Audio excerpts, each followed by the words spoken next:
Hello and welcome back to my vlog. This is part 10, first half of chapter 6 of The Way of Peace, James Allen.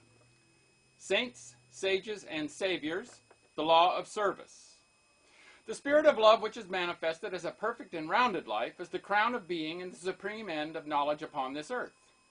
The measure of a man's truth is the measure of his love, and truth is far removed from him whose life is not governed by love. The intolerant and condemnatory, even though they profess the highest religion, have the smallest measure of truth, while those who exercise patience, and who listen calmly and dispassionately to all sides, and both arrive themselves at, and incline others to, thoughtful and unbiased conclusions upon all problems and issues, have truth in fullest measure. The final test of wisdom is this: how does a man live? What spirit does he manifest? How does he act under trial and temptation? Many men boast of being in possession of truth, who are continually swayed by grief, disappointment, and passion, and who sink under the first little trial that comes along. Truth is nothing if not unchangeable, and insofar as a man takes his stand upon truth, does he become steadfast in virtue, does he rise superior to his passions and emotions and changeable personality. Men formulate perishable dogmas and call them truth. Truth cannot be formulated. It is ineffable and ever beyond the reach of intellect. It can only be experienced by practice, and it can only be manifested as a stainless heart and a perfect life. Who then, in the midst of the ceaseless pandemonium of schools and creeds and parties, has the truth? He who lives it. He who practices it. He who, having risen above that pandemonium by overcoming himself, no longer engages in it, but sits apart, quiet, subdued, calm, and self-possessed, freed from all strife, all bias, all condemnation, and bestows upon all the glad and unselfish love of the divinity within him. He who is patient, calm, gentle, and forgiving under all circumstances manifests the truth.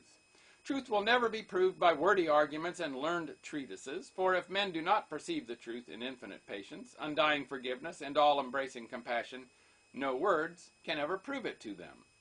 It is an easy matter for the passionate to be calm and patient when they are alone, or are in the midst of calmness. It is equally easy for the uncharitable to be gentle and kind when they are dealt kindly with. But he who retains his patience and calmness under all trial, who remains sublimely meek and gentle under the most trying circumstances, he, and he alone, is possessed of the spotless truth. And this is so because such lofty virtues belong to the divine, and can only be manifested by one who has attained to the highest wisdom, who has relinquished his passionate and self-seeking nature, who has realized the supreme and unchangeable law, and has brought himself into harmony with it. Let men, therefore, cease from vain and passionate arguments about truth, and let them think and say and do those things which make for harmony, peace, love, and goodwill. Let them practice heart virtue, and search humbly and diligently for the truth which frees the soul from all error and sin, from all that blights the human heart, and that darkens, as with unending night, the pathway of the wandering souls of earth. There is one great, all-embracing law which is the foundation and cause of the universe, the law of love. It has been called by many names in various countries and at various times, but behind all its names, the same unalterable law may be discovered by the eye of truth. Names, religions, personalities pass away, but the law of love remains. To become possessed of a knowledge of this law, to enter into conscious harmony with it, is to become immortal, invincible, indestructible. It is because of the effort of the soul to realize this law that men come again and again to live, to suffer, and to die. And when realized, suffering ceases, personality is dispersed, and the fleshly life and death are destroyed, for consciousness becomes one with the eternal. The law is absolutely impersonal, and its highest manifested expression is that of service. When the purified heart has realized truth, it is then called upon to make the last, the greatest and holiest sacrifice, the sacrifice of the well-earned enjoyment of truth. It is by virtue of this sacrifice that the divinely emancipated soul comes to dwell among men, clothed with the body of flesh, content to dwell among the lowliest and least, and to be esteemed the servant of all mankind. The sublime humility which is manifested by the world's saviors is the seal of Godhead, and he who has annihilated the personality and has become a living, visible manifestation of the impersonal, eternal, boundless spirit of love is alone singled out as worthy to receive the unstinted worship of posterity. He only who succeeds in humbling himself with that divine humility which is not only the extinction of self, but is also the pouring out upon all the spirit of unselfish love, is exalted above measure, and given spiritual dominion in the hearts of mankind. All the great spiritual teachers have denied themselves personal luxuries, comforts, and rewards, have abjured temporal power, and have lived and taught the limitless and impersonal truth. Compare their lives and teachings, and you will find the same simplicity, the same self-sacrifice, the same humility, love, and peace, both lived and preached by them. They taught the same eternal principles, the realization of which destroys all evil. Those who have been hailed and worshipped as the saviors of mankind are manifestations of the great impersonal law, and being such, were free from passion and prejudice, and having no opinions and no special letter of doctrine to preach and defend, they never sought to convert and to proselytize. Living in the highest goodness, the supreme perfection, their sole object was to uplift mankind by manifesting that goodness in thought, word, and deed. They stand between man, the personal, and God, the impersonal, and serve as exemplary types for the salvation of self-enslaved mankind.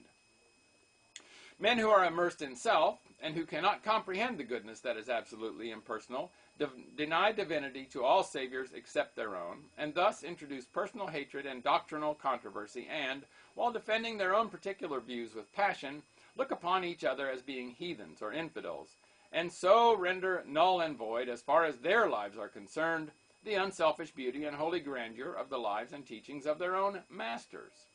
Truth cannot be limited. It can never be the special prerogative of any man, school, or nation, and when personality steps in, truth is lost. The glory alike of the saint, the sage, and the Savior is this, that he has realized the most profound lowliness, the most sublime unselfishness. Having given up all, even his own personality, all his works are holy and enduring, for they are freed from every taint of self. He gives, yet never thinks of receiving. He works without regretting the past or anticipating the future, and never looks for reward. When the farmer has tilled and dressed his land and put in the seed, he knows that he has done all that he can possibly do, and that now he must trust to the elements and wait patiently for the course of time to bring about the harvest, and that no amount of expectancy on his part will affect the result. Even so, he who has realized truth goes forth as a sower of the seeds of goodness, purity, love, and peace, without expectancy, and never looking for results, knowing that there is the great overruling law which brings about its own harvest in due time, and which is alike the source of preservation and destruction. That's the end of part 10, and the end of the first half of chapter 6. Make it a great day, and bye for now.